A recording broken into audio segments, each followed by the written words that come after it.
Hi there, it's Allison here at Mountain Valley Consulting.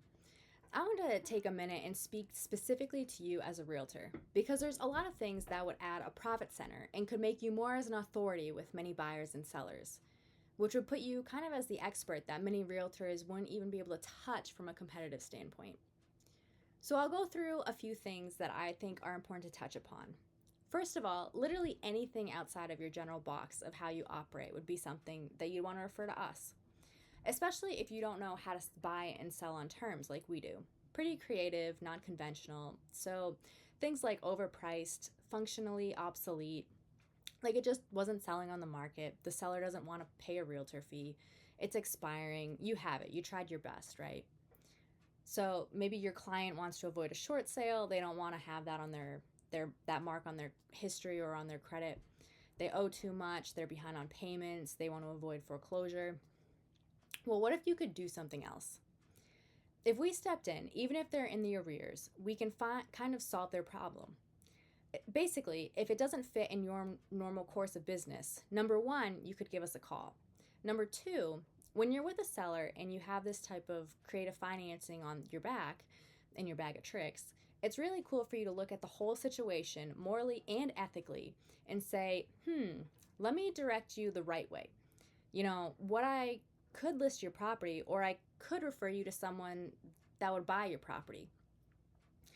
So you're acting in line morally and ethically versus, I gotta get this, I need to get a commission.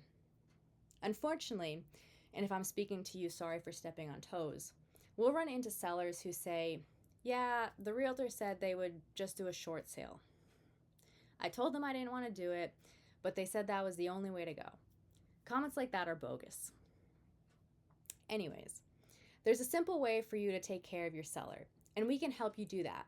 We're willing to pay you as a realtor or a broker up to 25% of what we call our payday one. And just to put that into some context without going into an entire seminar here, payday one for us is when we put a rent to own buyer in that home. So we get a down payment when that happens. Sometimes we get it all up front, and sometimes we get it all over time. You're going to get up to 25% of that. What's cool is you might get that check right away on a deal that you would have otherwise said no to, or you couldn't get to the finish line for some reason or another. Or you could get the check over time.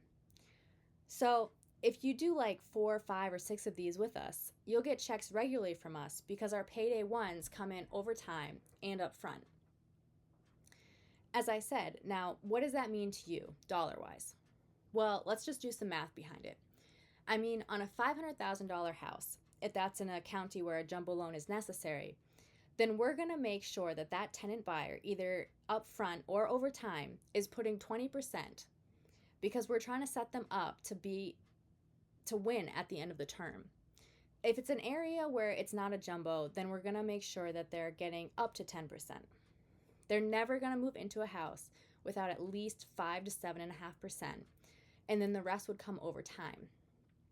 So there's the math. If you want to play around with it, if it's a $500,000 house, you're going to receive somewhere between 5 and 20% upfront and or over time. That's pretty cool. So I hope that helps a little bit. If you have any questions at all, I just wanted to kind of open that opportunity for you as a realtor to add a profit center and really become the authority in your market. So feel free to give us a call or give me an email directly at Allison, ALLISON, at mountainvalleyconsulting.net. I look forward to working here together very soon.